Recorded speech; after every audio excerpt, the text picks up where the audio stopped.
Dernier volet de notre série d'émissions spéciales. Place maintenant à un témoignage, celui d'Alexandre Kaplan. Il est d'origine juive polonaise. Durant la Shoah, sa famille s'est réfugiée en Lituanie, où il est né. Ils sont ensuite revenus en Pologne après la guerre. Il est un militant de la mémoire depuis. Je l'ai rencontré hier à Varsovie, en marge des cérémonies. Alors, on sait qu'en 1946, en Pologne, vit à peu près 240 000 juifs, dont 190 000 sont venus justement de l'Union soviétique, qui ont eu la chance d'être sauvés sur le territoire de l'Union soviétique. Et alors commence petit à petit l'exode, parce que les gens cherchent la famille. Or, aucun de nous n'a de la famille. Je veux dire, la famille est tellement rare que, par exemple, dans mon école, dans ma classe, je crois qu'on devait avoir 2 grands-pères. Et je sais qu'on allait voir l'un de ces grands-pères pour savoir ce que c'est qu'un grand-père. On n'avait ni tante, ni oncle, ni rien. Chacun a survécu tout seul. Rares étaient les familles. Peut-être il y en avait 1 ou 2 familles qui ont été sauvées en entier, mais la plupart de temps, non. Et donc, qu'est-ce qui se passe ? Les gens cherchent la famille. Alors, ceux qui avaient de la famille en Palestine essaient de rejoindre la Palestine. Ceux qui avaient aux États-Unis allaient aux États-Unis.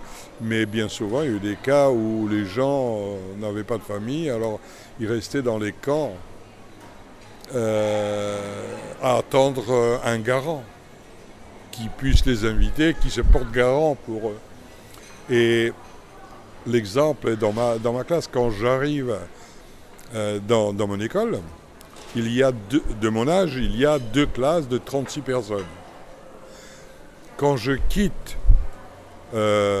c'est en terminale, je quitte en terminale à la Pologne, il n'y avait plus que 14 personnes, une seule classe de 14 personnes. Donc petit à petit, les gens réussissent à partir. Mais c'est difficile de partir. Ça veut dire que vous trahissez votre patrie. C'était le concept communiste. Ah non, vous ne pouvez pas... Et donc mes parents, ma mère a retrouvé son frère qui habitait à Toulouse. Alors, en 61, elle trouve son frère. Mais il est absolument impossible de quitter la Pologne. Il nous empêche de partir. Il ne vous délivre pas de passeport. Et à chaque fois, des prétextes différents. Ah, votre nom était mal orthographié, vous voyez, par exemple, voilà. Ou alors, non, écoutez, le passeport qui a été délivré, il n'est pas valide. Donc, on sera obligé d'en refaire un autre. Revenez la semaine prochaine. Et puis, voilà. 8 ans comme ça. Cette histoire a duré 8 ans. Jusqu'à un jour, on reçoit l'autorisation de joindre la famille. C'était dans le cadre des accords de Genève. Mais, moi, je devais finir mes études, donc je devais revenir. Mes parents sont venus en France, ils sont installés à Toulouse d'abord, à Paris ensuite. Et moi, je dois repartir. Et c'est juste au moment de la guerre de 6 jours que tout change. Il y avait toujours un antisémitisme latent. J'allais à l'école, on se battait avec les non-juifs qui criaient le juifto, juifto, juifto. Donc on balançait des pierres, on se bagarrait avec eux. C'était assez souvent. Mais on ne ressentait pas, on n'entendait pas dans la presse de l'antisémitisme. C'était dans la rue, mais il n'y avait pas d'antisémitisme gouvernemental. Donc la guerre de 6 jours fait qu'il y a un changement radical qui se produit en Pologne. C'est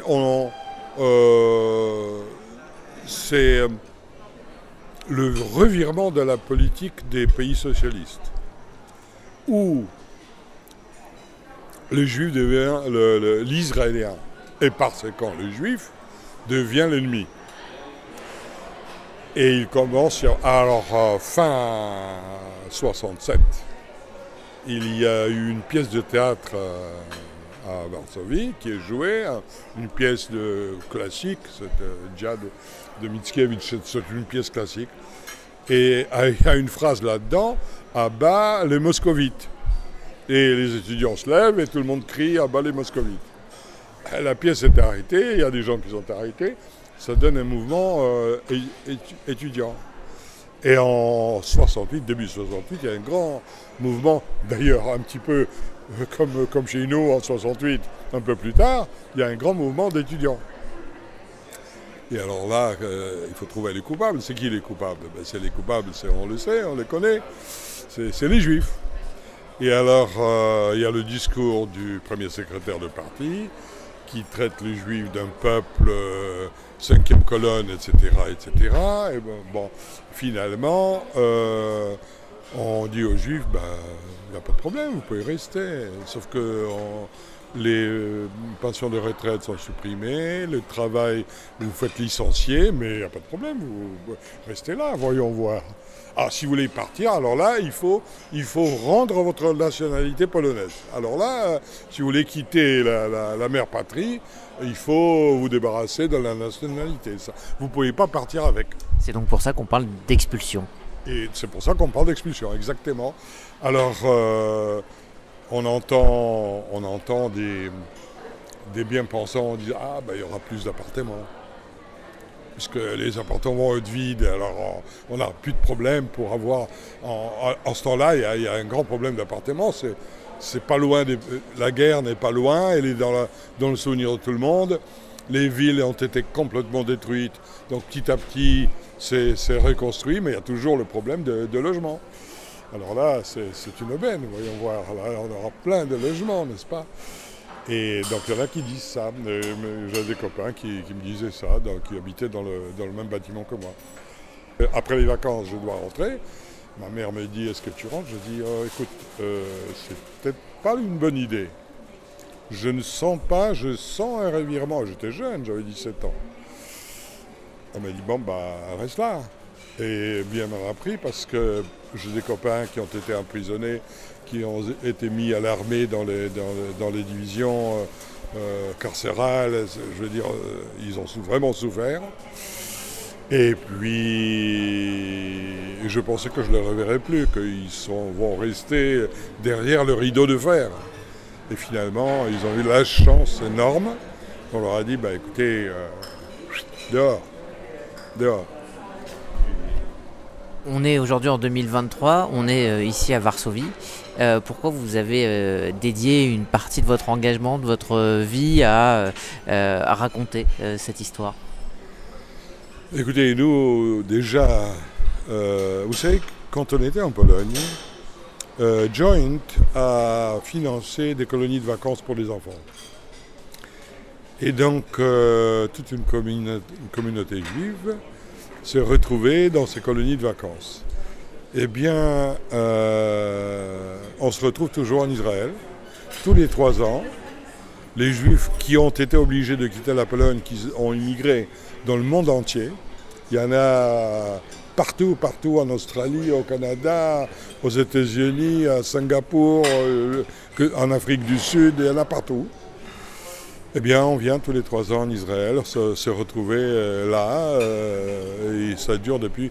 La première fois, c'était en 89, et depuis 89, on se retrouve toujours en Israël. Généralement, c'était à Ashkelon, mais bon, on a fait d'autres villes, etc.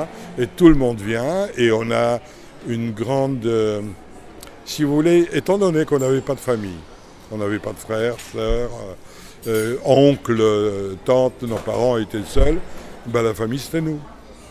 C'est cette communauté-là, et on a gardé ça.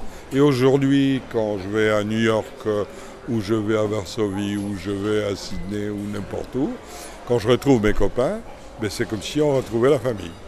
Voilà. Donc on a ce sentiment-là, et on est tous liés justement par ce passé commun, par cette judaïté qui n'aurait pas dû exister, qui n'aurait pu dû exister. Alors, voilà.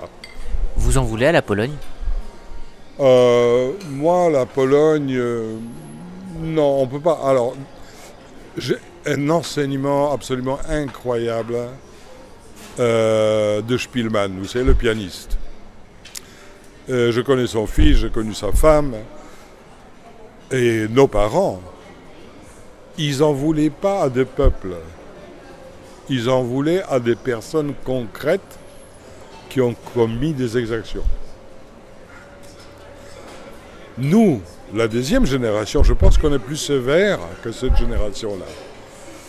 Parce que quand on parle, par exemple, il y a à Paris, Madame Gouta-Bozic qui a témoigné ce dimanche, qui est une amie proche depuis longtemps, 96 ans, vous vous rendez compte, et la tête toute claire, extraordinaire. Et j'ai écrit son histoire. J'ai fait une interview, je le présentais ici. Je fais revenir à Varsovie, au bout de tant d'années, avec ses filles, pour leur montrer la baraque à Auschwitz dans laquelle elle était enfermée. On a retrouvé la baraque, on était là. Donc, ces gens-là en veulent à des personnes concrètes. Nous, la deuxième génération, je pense qu'on est beaucoup plus sévères qu'eux-mêmes.